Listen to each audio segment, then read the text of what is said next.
Hello, Tadeo. Nania. We have a lot of great questioners from our viewers. All right. I think we'll start with some open contact questions. Yes. When it comes to open contact, will your people be contacting individuals or small groups first, then the planet, or the entire planet all at once? Or will you be going with individuals, and could a group get together and be specifically prepared for contact? Can you tell us what steps to take? Follow the formula. Again, raising your vibration to a certain level will allow synchronicity, the organizing principle, to determine exactly who and how many individuals will be involved in any particular moment of contact. It can be individuals, it can be groups. Most likely, it will eventually be your entire planet or the remaining population in the version of Earth that has shifted to the reality of contact. But again, these things are not completely determined at this time. But again, following the formula as precisely as possible will allow you to become more probably involved in whatever way is appropriate and relevant for those individuals at that time. So basically, there will probably be some individuals that are contacted as individuals. There'll be some groups that are contacted. And specifically, it wouldn't necessarily be your people, but it would probably be other ET civilizations. We will not be the first, but we will eventually join in. And again, the answer still applies. We may start with individuals, we may start with groups. It depends on the vibration at the time and what it is that your people have already experienced with regard to the first extraterrestrials that would initiate open contact. So for like those groups that get together, say out in the desert or in other locations and look for ETs and specifically for the purpose of contact, that kind of repetitive behavior, could that heighten the potential for contact for that group? Yes.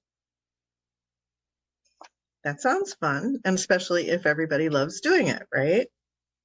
Yes, really only if everyone loves doing it. Mm. And how does first contact work on a global scale? For example, do aliens know all the different languages, and how do they go about contact based on the different cultures and tribes? Different extraterrestrials may learn certain languages that belong in certain regions of your planet, or they may also use telepathic communication if the population is ready to receive such. There will be a variety of ways of communicating with individuals on your planet. Again, remember, certain kinds of contact will not occur until certain groups of individuals are ready for it, and being ready for it may mean that they are capable of receiving telepathic communications, and or, to make it simpler, sometimes, as we said, some extraterrestrials will learn the local language. Can you share with us who will be the most likely species that we will have contact with first? Most likely, Pleiadian species of different types. The ones that are closest to you genetically, your cousins, in a sense. Is that true that Pleiadians seem to exhibit some of the most beautiful aspects of humans in terms of their visual appearance? We understand what you mean by that, and I suppose the simple answer would be yes. Okay. And if Bashar, the entity, is a collective, then upon open contact, will each major nation on Earth get its own Bashar clone to speak with? No. Bashar, myself, is not a collective. I am an individual. I am telepathically connected to my species and many other beings, but I myself am not a collective in that sense that it was meant. Everyone will get their own representative, be it a member of my species or other species. And will we see a lot of technological innovation and at an accelerated pace as contact gets closer and closer? As contact gets closer, you will see some, and after contact, you will see more. So will it act as kind of a triggering energy similar to like in 2001 A Space Odyssey? Similar in some ways, yes.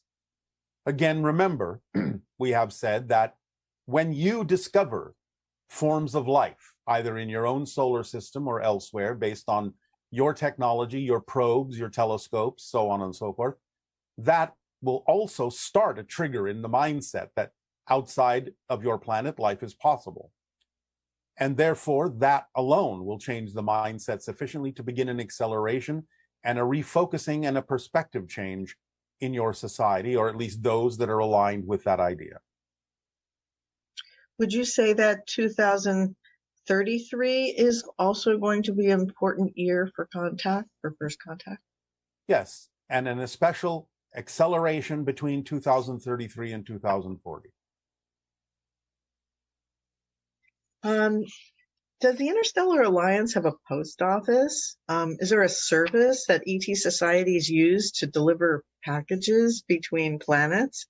And can you tell us Essassani's intergalactic zip code and where their mailbox location is on Earth? The idea of a post office does not exactly exist in the Interstellar Alliance. Sometimes, however, goods are traveled from one place to another on ships of a variety of types. Sometimes goods are simply created where they are needed immediately, depending upon the technology involved. The so-called zip code, as you call it, of my world is exactly the same as the phone number we have given you. A black background with a black equilateral triangle separated from the background by a deep blue light behind the triangle. This is the vibration that allows connection to our collective consciousness. I, in a sense, in what you call the North American region, am the so-called post office, since I am located above your Bell Rock in Sedona, Arizona. You could consider that location, because of my presence, a kind of hub for communication in the North American continent. There are others positioned in other places around the planet, and I suppose, using your language, they would be the so-called connection point, hub, or post office for those regions in communicating with extraterrestrial beings, not only from my own civilization, but with other civilizations as well. Is there additional Essassani beings or Sassani beings that are currently now placing themselves around the planet? There are those that have been around your planet, as I have been above Sedona. There are some that are coming in, not yet here, some just placing, but there have been many that have been placed for some time, as I have above Sedona. And what do you all do while you're up there and holding the energy or whatever else it is that you do while you're there? Well, we are feeding different kinds of energy into the vortices in those areas to help balance out the idea of the collective energy of your world and make transitions easier, should you choose to align and match the frequencies we are giving off in those areas. At the same time, remember that time for us is not what it is for you. We can do many things and communicate with many different beings and be in many different places simultaneously, as it would appear to be from your perspective, even though to us, it may seem to be somewhat different. Are there specific species that are monitoring what's going on at the nuclear silos and guess keeping watch to ensure that there's no accidents that would destroy our planet? Yes. Can you tell us which species? No.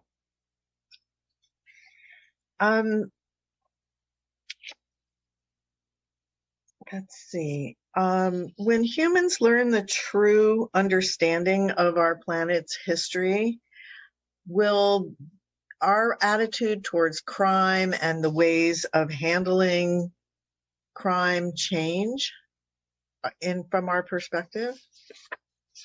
Potentially, this will start to occur before the idea of the history is revealed to your world. And remember, it will be the history of the moment. Can you elaborate on that? Well, as we have said, every time you shift and change, you change your history as well as your so-called future, because everything exists simultaneously. And as you make a shift into a new version of you, both individually and collectively, you go into a parallel version of Earth that has a completely different history, the history that linearly would have been necessary for you to experience being a different person at this particular moment in the present. So when we reveal the idea, when we give you the gift of the history of your world, it'll be the history of the version of Earth that is making open contact. Not that there aren't other versions, but each version will have its own history, slightly different from every other. Does that mean that people of similar vibrations will hear the same history, whereas people of other vibrations will hear a completely different history? Potentially, yes. Those of a similar vibration may hear a history similar enough that they can all agree that it is their momentary history. Others with different vibrations will hear different versions of history. Is that also a symptom of what we're seeing on Earth now, where many people have their own version of reality that seems to have nothing to do with other people's versions of reality? Yes, it is a symptom of the splitting prism. And will the hybrid children, when they come here, will they exhibit less emotionality than we do? Not less. They may not have the full range of emotions in the sense of negative ones, so to speak, but what they exhibit may actually be more full-bodied than even you typically as humans express. The idea that humans express a lot of what could be called drama or emotional drama, will these children be less prone to those kinds of choices? Yes. They will be more evenly balanced emotionally. Okay, and when we're interacting with other ET species, what kinds of things will we do for fun? Like, we like to go out to lunch or go to a movie or those kinds of entertainment, and interacting with ETs, I would imagine, would be quite different than that. It depends on the activity. Some extraterrestrials may enjoy joining humans in some of the typical activities on Earth, but there will also be other activities they will bring with them that humans may also learn to enjoy. I'm not going to give you a list at this time. Okay, well, I guess somebody was asking, do ETs dance? I mean, will they enjoy dancing with us? Many do, yes. Okay. And one person was talking about an experience they had where they had a dream encounter or potentially an actual encounter with a mantis being, Yes. and they found it quite disturbing. But then when they drew a picture of it and sort of journaled on it, they actually found it to be quite fascinating. Yes. What would you describe as the process that's happening here that helps that person arrive at that? Sometimes actually projecting it out in front of you in some way, shape, or form, like a drawing, can allow it to then be reflective to you in a different way, from a different point of view, a different perspective, so that it doesn't necessarily remain in the idea of your subconscious or unconscious mind, where you don't necessarily know how to relate to it. By putting it out in front of you, you can develop a different form of relationship with different beings. This is why we suggested, and still continue to suggest, the exercise of creating a cutout of different extraterrestrials, such as the Greys and hybrids and so on and so forth, and putting them outside your windows and doors, because by relating to them that way, as if they are truly physically there in your reality, but outside your house, you can begin to develop a different relationship that allows you to determine on your own terms when you are comfortable enough to interact with them more closely. And can you skip this version of Earth and teleport yourself to a version that's already had contact? And why is this process so important? This is the process that most of you have chosen so that you can develop a true appreciation for the manifestations of contact that will ultimately occur. Many of you simply wish to go through the process so that you are properly prepared. Many of you think you're prepared, but you're not, because we are very different than you might think. We are not some science fiction extraterrestrial that will simply land and be similar to you. Our vibrations are very different. Many species are very different from you, and preparation is necessary for the path that you have chosen in terms of your experience of physical reality. So do not be impatient. It will be worth the wait. And can you talk a little bit about your feminine counterpart, Anima? What role does she play in your life? How can we strengthen our relationships with our male and female counterparts on Earth and beyond? Well, again, by examining your belief systems and letting go of the ones that are outdated, outmoded, old-fashioned, and forming no balance within yourselves and recognition and respect of equality. Differences, of course, are valuable, but the idea is that fundamentally you are all equal in that context. The idea of Anima as a social engineer accompanies us many times on first contact scenarios, especially after open contact, to help guide and suggest and encourage different kinds of social engineering in societies than that society may have been used to for its history. So the idea is that Anima will also be present in many cases when we arrive and will help with the reconfiguration and social engineering of the systems on your planet to the greatest benefit of your entire population. In other words, you may call her in that sense a sociological efficiency expert. Is she actually your feminine counterpart, and what does that mean? It means we are extensions of the same oversoul. And so do you commonly, when you're doing first contact work, do you do it with Anima? And others, yes. She is my primary because of our soul connection.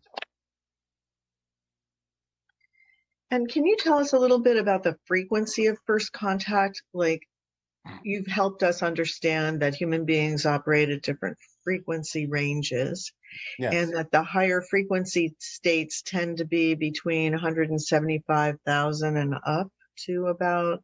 Yes. Open contact will require a stable frequency above 200,000 cycles per second. Really? Yes. Yes. So are you saying the vast majority of people on the planet, as it stands now, would not experience first contact? Correct. And at least not yet in their reality, in their version of Earth.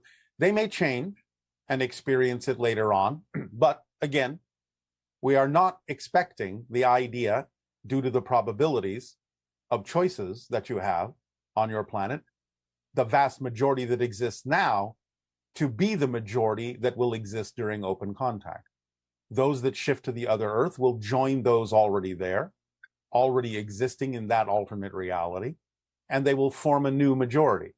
But the majority of the individuals on your planet now, as you understand it, on the version of Earth you experience now, will not experience contact with us in the way that you understand that concept. They may experience other things. When you say contact with you, are you talking about the Sassani beings, or are you talking about Pleiadian and others? There is a range. There is a range. Some may experience every variation you can imagine. Some will not experience us at all. So if you're on the Earth now where you can see the other realities, the negative ones that are happening on the planet, but you're seeing it through the glass wall in that sense, will that be the case for those who experience contact, where they can see so many divergent realities? Some may be capable. For some, it will simply not be relevant for them to perceive it that way. It depends on the individual. and the theme that they are exploring and what they will do with that. Do you expect then that large segments of the population would literally disappear from the reality of those that are going to have contact? Yes.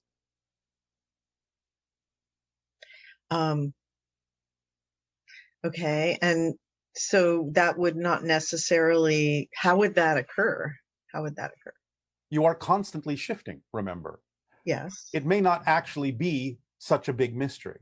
The idea would be just like sometimes you have contact with individuals you call friends, and then sometimes years later you simply find that you haven't seen them for quite a while, and you don't necessarily think anything of it. You just imagine they have gone on to their own path, and that your paths will not necessarily cross again. You may have different ideas about what that experience will be like, but it won't necessarily be a mystery for many. It'll simply be like people have simply left your life, have gone out of your life.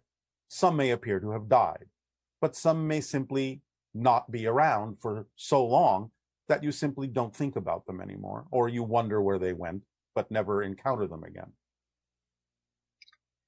So I would imagine it's not an accident that we're simultaneously going through massive climate change and potentially a massive extinction event in coordination Not with going to be talking about anything in the way of a prediction, but yes, such things are possible with the shifts going on, because again, you're shifting through versions of Earth. So you may experience a variety of things that are all representative of the splitting prism until you make decisions to align with a particular timeline or path and other versions of Earth that will take you in a different direction. Well, this will probably make more sense to us as we become more and more used to the level of plasticity where the Earth can shift a great deal, our realities can shift a great deal. And some of the skills that we're learning right now are how to navigate changing realities that may let you feel unmoored or not as grounded to a specific reality. Yes, temporarily, but it will become a normal state for you, a state you will get used to in the constant idea of shifting, because the more you understand that you are projecting and creating your physical reality, the less you will rely on the idea of stasis as a representation of stability, and the more you will feel comfortable with the idea that change is truly what is stable. So that would figure into the idea that many humans do not enjoy change, or they believe that change is uncomfortable, fearful, creates anxiety. Yes. Those kinds of things is, in a sense, a skill set that we're learning, is how to be in physical reality or as physical reality with greater amounts of change and seemingly unmoored realities without having getting panicky. It is not getting used to more change. It is getting used to the idea that you're constantly changing. Because you mentioned when you're in spirit, you can navigate change quite easily. Yes. It's the natural flow. You're always experiencing the next chapter in a sense. And you are doing so even in physical reality, since that's nothing but a projection of consciousness. Again, it's just that most people on your planet are not aware of it because of the agreement you made to experience the idea of linear time and continuity. But once you accept the idea that you're constantly shifting billions of times per second, you can get used to that idea and form a new understanding and relationship with the idea of change as stability. So the disorientation that humans often experience around change, this is an issue of definition and attitude? It is an issue of definition and perspective.